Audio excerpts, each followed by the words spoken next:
රුපියල් 5020කින් නොයසේ නම් රුපියල් ලක්ෂයක මාසික ආදායමකින් ඔයාගේ මාසයේ වියදම බැලන්ස් කරමුද?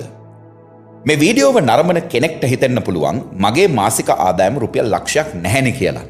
හැබැයි එවැනි කෙනෙකුට මේ වීඩියෝව උපකාරී වෙන්නේ කෙටි කාලයක් ඇතුළත Tamanගේ මාසික ආදායම රුපියල් ලක්ෂයක් දක්වා වැඩි දියුණු කරගන්න.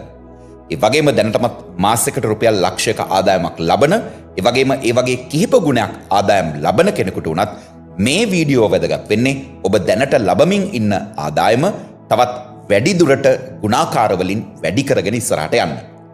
බොහෝ දෙනෙකුට Tamanගේ ජීවිතයේ මූල්‍ය සාර්ථකත්වයකට යාමේදී බලපාන ප්‍රධාන ගැටලුව බවට පත් වෙන්නේ Tamanගේ ආදායම් සීමා සහිත වීම නෙවෙයි.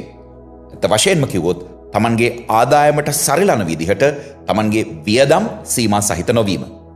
ලැබෙන්නේ සීමිත ආදායමක් නම් අසීමිතව වියදම් කරන්නට යාම කිසි විටක ඔබව මූල්‍යමය වශයෙන් ශක්තිමත් කරන්නට හේතුවක් බවට පත් වෙන්නේ නැහැ.